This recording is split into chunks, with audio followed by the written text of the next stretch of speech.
Average if एक powerful function है Microsoft Excel में जो हमें किसी स्पेसिफिक कंडीशन या क्राइटेरिया के बेसिस पे वैल्यूज़ का एवरेज निकालने देता है।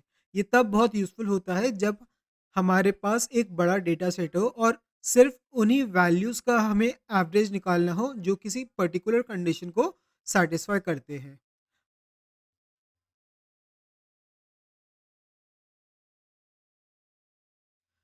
एवरेज इफ फंक्शन के अगर सिंटेक्स के बारे में बात करें तो एवरेज इफ के फंक्शन में दो मैंडेटरी आर्ग्यूमेंट्स होते हैं और एक ऑप्शनल पैरामीटर होता है। ये बेसिकली तीन पैरामीटर्स लेता है। सबसे पहला इसका जो पैरामीटर है या आर्ग्यूमेंट है वो होता है रेंज, दूसरा इसका आर्ग्यूमेंट है क्राइटेरिया और तीसरा आर्ग्यूमेंट है एवरेज अंडरस्कोर रेंज।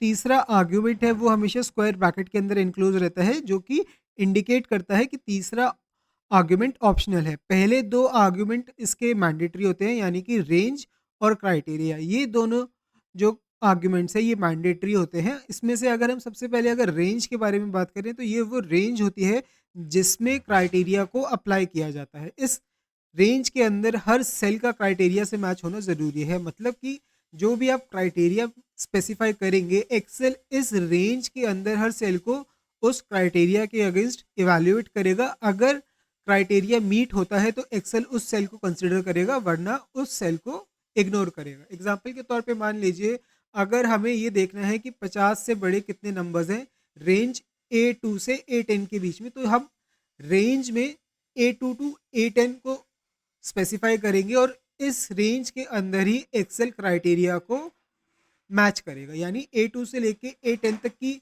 अंदर जितने भी सेल है हर सेल के अंदर की वैल्यू को एक्सेल क्राइटेरिया के अगेंस्ट इवैल्यूएट करेगा और जिस सेल की वैल्यू क्राइटेरिया से मीट होगी एक्सेल उस सेल को सिलेक्ट कर लेगा। अब बात करते हैं इसके दूसरे मैंडेटरी आर्ग्यूमेंट के बारे में जो कि है क्राइटेरिया। ये कंडीशन है जो फिल्टर करेगी कौन सी वैल्यू एवरेज में इंक्लूड होगी। ये जो कंडीशन है यहाँ पे जो हम स्पेसिफाई करते हैं लॉजिकल कंडीशन या लॉजिकल एक्सप्रेशन जो भी हम प्रोवाइड करते हैं उसके बेसिस पे रेंज के अंदर जो मौजूद सेल्स हैं उनको इवेल्युएट किया जाता है। क्राइटेरिया एक नंबर हो सकता है, एक टेक्स्ट हो सकता है, लॉजिकल एक्सप्रेशन हो सकता है या फिर कोई सेल रेफरेंस भी हो सकता है जिसके अंदर लॉजिकल एक्सप्रेशन प्रेजेंट हो। अगर हम क्राइटेरिया में लॉजिकल एक्सप्रेशन या फिर टेक्स्ट इनपुट करते हैं तो हमें उसे डबल कोट्स के अंदर एनक्लोज करना होता है। एग्जाम्पल के तौर पे मान लीजिए अगर आपको ये देखना है कि कितने नंबर्स 50 से बड़े हैं एक रेंज के अंदर तो आपको डबल कोट्स के अंदर लिखना होगा ग्रेटर देन 50। अब बात करते हैं इसके आखिरी पैरामीटर के बारे में जो कि है एवरेज अंडरस्कोर रेंज, जो कि एक ऑप्शनल पैरामीटर होता है। ये वो एक्चुअल वैल्यूज़ का रेंज है जिनकी वैल्यूज़ का एवरेज निकाला जाएगा। अगर इसको स्पेसिफाई नहीं करते हैं तो एक्सेल रेंज वाला जो आर्ग्यूमेंट है उसका एवरेज निकाल देता है।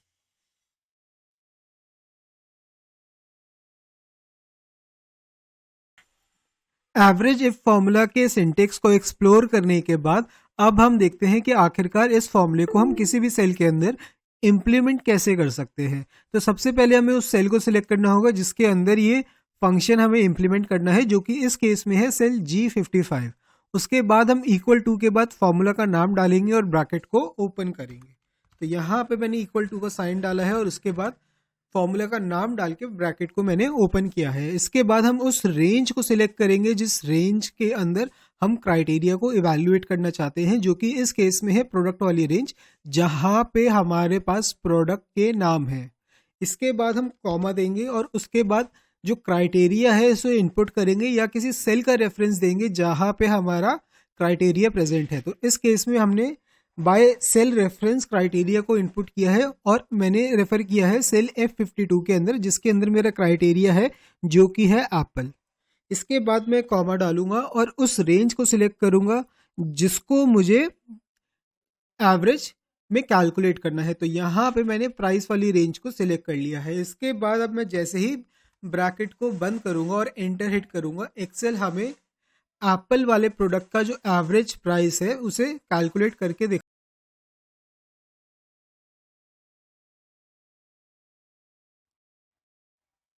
तो चलिए अब एवरेज फंक्शन से संबंधित कुछ की पॉइंट्स को हम एक्सप्लोर करते हैं। सबसे पहला की पॉइंट है वाइल्ड कार्ड को सपोर्ट करता है एवरेज इफ।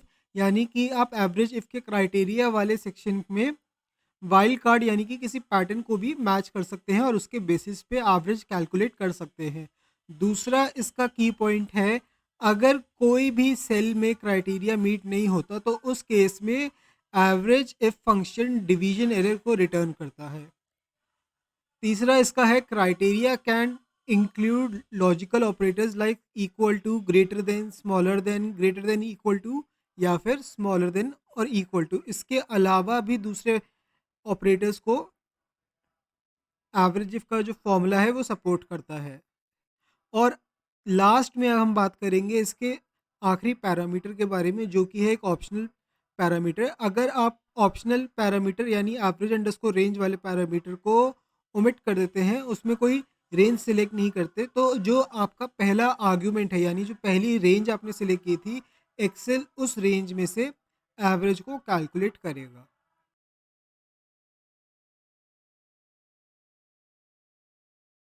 अब हम एवरेज फॉर्मूला से रिलेटेड कुछ एग्जांपल्स को सॉल्व करेंगे। तो सबसे पहले हम बढ़ते हैं एग्जांपल नंबर 1 की तरफ, जहां पे हमें उन स्टूडेंट्स की स्कॉलरशिप का एवरेज निकालना है जिन स्टूडेंट्स ने ग्रेड ए अचीव किया है। तो इसके लिए हम एवरेज इफ का फॉर्मूला यूज करेंगे।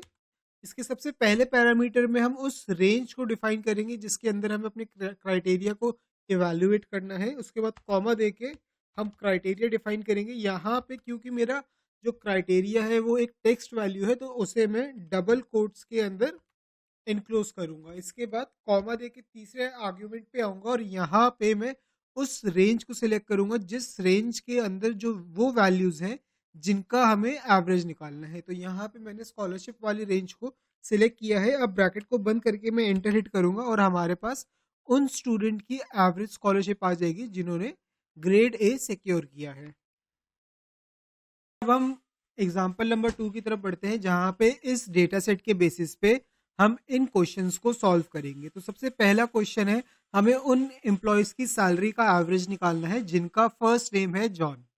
तो इसके लिए सब मैं सेल C38 को सिलेक्ट करूंगा। उसके बाद एवरेज इसका जो फॉर्मूला है उसे टाइप करके सबसे पहले अपनी क्राइटेरिया वाली रेंज को सिलेक्ट करूंगा। तो यहाँ पे मैं फर्स्ट नेम वाली रेंज को सिलेक्ट कर रहा हूँ। उसके बाद कॉमा देके डबल कोट्स के अंदर, क्योंकि मेरा जो क्राइटेरिया है टेक्स्ट है, मैं अपना क्राइटेरिया टॉप टाइप करूंगा।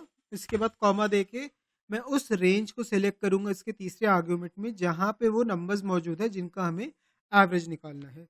तो यहाँ पे मैंने सैलरी वाला जो रेंज है उसे सिलेक्ट किया है।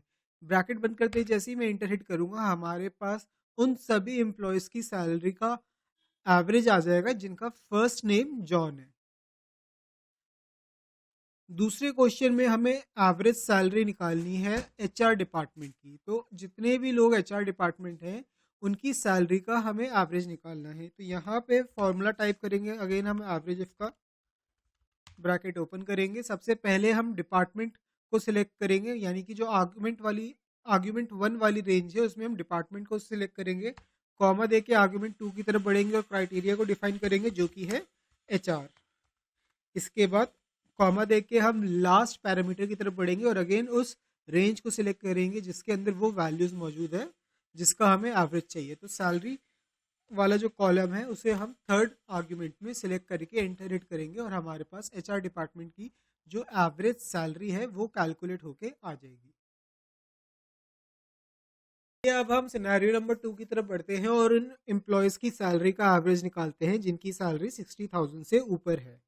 तो यहाँ पे हमें एवरेज इफ का फॉर्मूला अप्लाई करने के बाद सबसे पहले पैरामीटर में यानी कि रेंज वाले पैरामीटर में सैलरी वाले रेंज को सिलेक्ट करूंगा कुछ इस तरीके से। इसके बाद मैं कॉमा दो के सेकंड पैरामीटर में क्राइटेरिया मेंशन करूंगा जो कि है ग्रेटर देन 60,000। अब यहाँ पे मेरे को तीसरे पैरामीटर के अंदर कोई भी रेंज सिलेक्ट करने की ज़रूरत नहीं है, क्योंकि मेरी जो रेंज है जिसके अंदर मेरे को क्राइटेरिया एवेल्युएट करना है और मेरी जो रेंज है जिसकी एवरेज मुझे निकालनी है वो सेम रेंज है। तो यहाँ पे हम जो तीसरा आर्ग्यूमेंट है उसे स्किप करके क्राइटेरिया के बाद ब्रैकेट को क्लोज कर सकते हैं और एंटर हिट कर सकते हैं और हमारे पास उन एम्प्लॉयज़ की सैलरी का एवरेज आ जाएगा जिनकी सैलरी 60,000 से अबव है।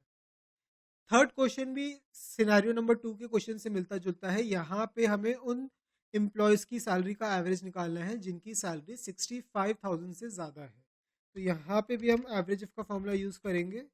अगेन यहाँ पे क्राइटेरिया वाली रेंज में हम सबसे पहले सैलरी वाले कॉलम को सिलेक्ट करेंगे, उसके बाद कॉमा देके डबल कोट्स के अंदर अपने क्राइटेरिया को स्पेसिफाई करेंगे जो कि है ग्रेटर देन 65,000।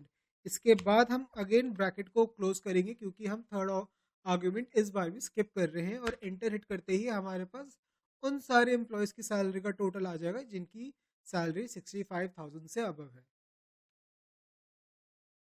एवरेज इफ से रिलेटेड प्रैक्टिकल एग्जांपल्स आपको क्लासरूम एक्सरसाइज वाली शीट पे भी मिलेगी, तो इन क्वेश्चंस को ज़रूर अटेम्प्ट कीजिएगा। इसी के साथ असाइनमेंट शीट में आपको थ्योरेटिकल और प्रैक्टिकल क्वेश्चंस दोनों मिलेंगे जो कि आपको एवरेज इफ के फॉर्मूले को समझने में मदद करेगी।